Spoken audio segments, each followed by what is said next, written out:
Bonjour, asalaamaaleykum dellu siwaat na ci seen deuxième vidéo dans votre chaîne YouTube As45 Tech. Bon, aujourd'hui, on va vous montrer comment configurer parce que n'oublions pas que sur première vidéo defoon nañ comment créer une chaîne créer nañ chaîne ba pare maintenant chaîne boobu ñoom il faudra que ñu accompagner ko en faisant des paramétrages ñu configurer ko pour mun ko booster YouTube booster ko ñu mën koo gis quoi. Pour le faire da ngay njëkk dem sur application YouTube quoi, mais je préfère que qu'on utilise Google Chrome. Léegi vous allez cliquer sur les trois barres, vous allez utiliser mode version ordinateur pour que tous les effets puissent venir quoi, parce que effet yëpp dañuy laqatu quoi, mais soo utiliser mode ordinateur da nga gis ni effet yëpp day ñëw. Voilà, léegi bu ko defee on va aller sur paramètres mu ngi ci suufa suuf soo seetloo ci suufa suuf la nekk. léegi buñ demee sur paramètres ñu dugg ci biir ñu xool un à un jël benn par benn paramétrage yi quoi pour qu'on puisse le faire. Oh, qu'est-ce que je fais là? On va recommencer. On va quitter l'application YouTube. On va aller sur Google Chrome. Et voilà. On va aller sur paramètres. Oh là encore. Je m'excuse. Voilà. On va aller sur paramètres. Gis nga ci suufa suuf la nekk. Ci suufa suuf. Vous voyez? Voilà, on va appuyer paramètres. soo gën def ndànk sax doo ko gis quoi, parce que ci suufa suuf la nekk. Voilà, on est allé sur paramètres. Vous voyez? Ici sax da ngay gis sa kii quoi, sa paramètre da ngay gis par défaut bi da nga war a régler sa xaalis, soit en euro, dollar, comme ça daal li nga xam ne tey jii boo recevoir sa xaalis sur YouTube li la koy weccee ko quoi, mais français fa amu fi. Donc on va utiliser euro la ñuy utiliser quoi. Voilà, on va l'utiliser, on va mettre euro. Voilà.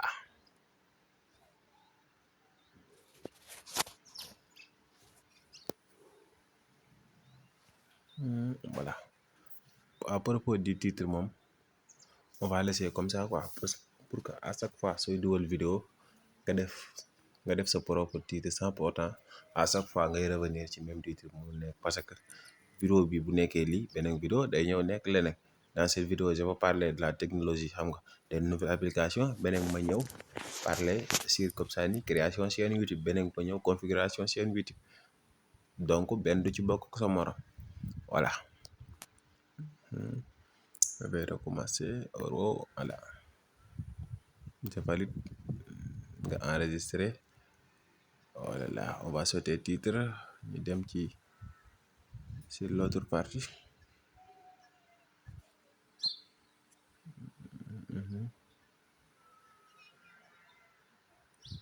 Description. Voilà, à propos de description, tey ñun site bi c'est fait pour parler de la technologie application, c'est-à-dire lépp luy xarala yu bees yi nga xam ne ñoom mujj am quoi.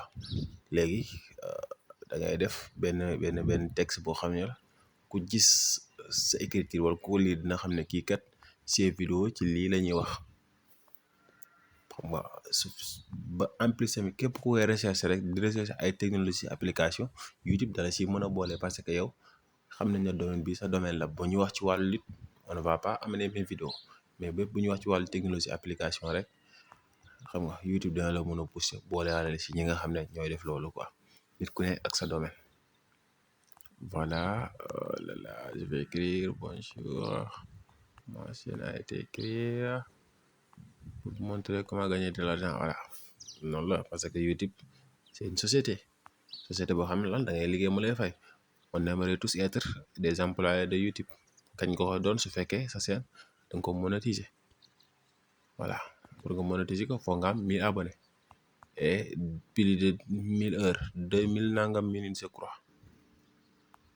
Si on arrondit, je crois que c'est presque 2000 minutes.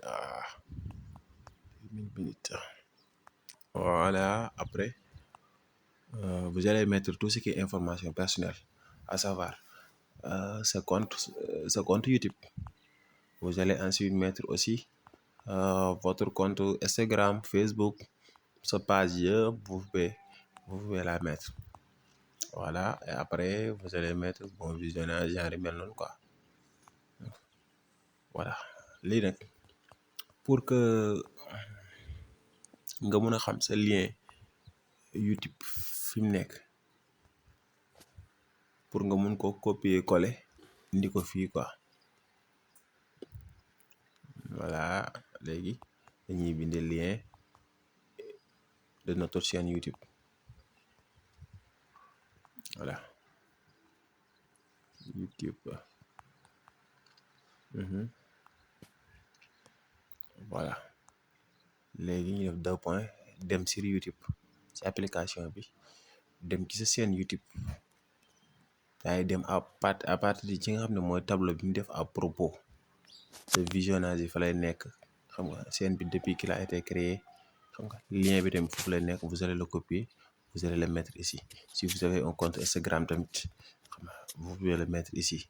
Un compte Twitter, sa compte Facebook, ce lien yooyu yëpp vous allez les copier, vous allez les mettre benn par benn ci fi nga xam ne mooy description quoi. Après visibilité, vous pouvez mettre soit à privé ou public, c'est à vous de choisir quoi. Moi je préfère être privé pour le moment. Voilà, après vous allez mettre enregistrer. N'oubliez pas de ne pas enregistrer, parce que soo enregistré wu da ngay recommencer à chaque fois, donc il faut enregistrer. Voilà, ok, on va aller sur une autre partie. dañuy jël benn par benn ci kii bi quoi, ci paramétrage yi. Après on va revenir sur ce tableau quoi, on va avancer. boobu moo xam ne mu lay mujjee.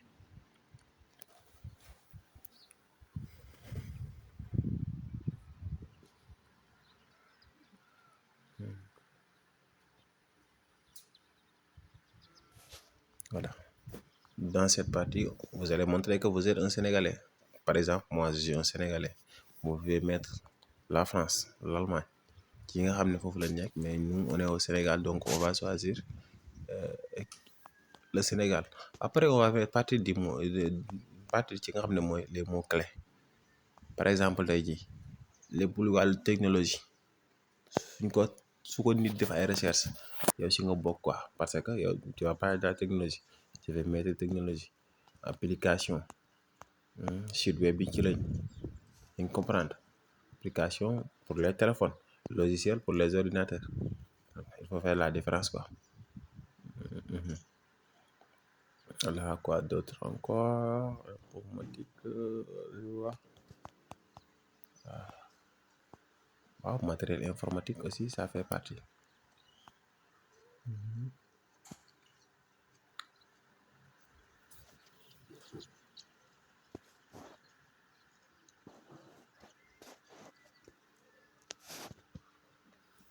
Voilà, vous pouvez mettre autant de choses que vous voulez quoi.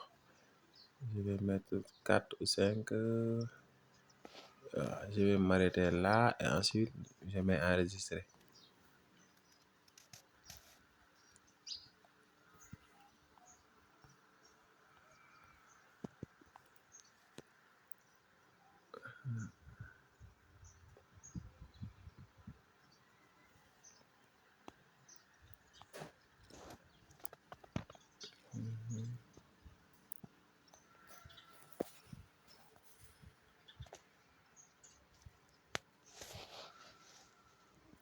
Voilà, on va partir sur la monétisation. Voilà, fii tout ce qui est en vert ça montre que c'est bon. L'autre côté mooy côté bi nga xam ne gis nga ñu ngi fi defal benn cadenas pour montrer que c'est de la sécurité. Là vous allez mettre votre numéro de téléphone, les éléments nécessaires yi nga xam ne sa téléphone wala sa numéro mooy doon deuxième fonction bi quoi xam nga léegi instant bi day laajaat sa compte email vous allez choisir cliquer choisir sama compte email vous allez mettre votre mot de passe pour confirmer que c'est vous. Voilà, on va mettre suivant. Il montre que c'est un Tecno Camon 17 que je suis en train de connecter. Vous allez recevoir une notification par SMS ou un appel. Je vais choisir SMS. Il m'envoie un code.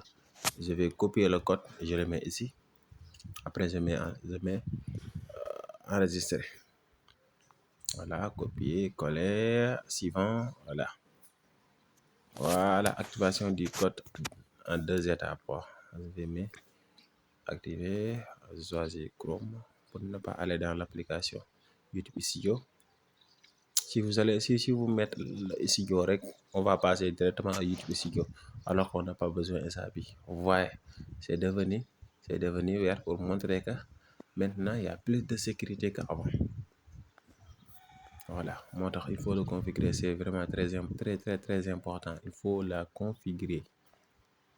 Voilà, lii nag dañuy dem ci partie bi nga xam ne tey mooy soo dugalee vidéo YouTube nga bëgg des fois su vidéo bi dans quelques instants au début à la fin au milieu à tout moment pour que ñu afficher benn image YouTube bi qui dit que s'abonnez-vous quoi, aimez.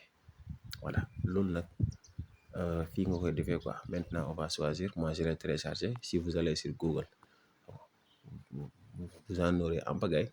Ngeen télécharge image YouTube bi voilà et vous voilà picture centré voilà s'abonner. Je le mets, je vais le recadrer. Voilà, ici vous allez mettre avant après la vidéo voilà bokk ci biir vidéo bi quoi à tout moment. Je vais choisir la 3e option et après vous allez valider en haut quoi, publier. C'est par là que vous allez. Voilà, c'est fait. Maintenant, vous voyez que c'est fait. On a plus de sécurité dans votre chaîne. Il y a plein de choses que vous pouvez faire quoi. Par exemple, si vous avez des erreurs sur votre vidéo, par exemple, j'ai posté une vidéo, j'ai fait des erreurs sur le titre, vous pouvez rectifier ici quoi. Après, s'il y a plus de vidéos, je vais vous montrer comment on fait. Voilà, on va aller sur la dernière partie. On fait comme ça. Partie avancée. Voilà. Vous voyez, cette vidéo est conçue pour les enfants, oui ou non? Je vais mettre non quoi. Pour que vidéo bi ñëpp di ko gis ñoo xam ne tamit xale taxu koo jóg. Mais si vous dites que votre vidéo a été conçue pour les enfants, xam nga tey xale dañuy seetaan bu xamee ne compte enfant la quoi fa la koy yóbbu quoi parce que ba créer compte dañu naan la c'est un compte pour enfant ou bien un compte pour kii nii adulte pour toi. Voilà, je crois que c'était tout. S'il vous plaît, aimez, abonnez. S'il vous plaît, aimez, abonnez pour avoir plus de vidéos. Merci, à la prochaine.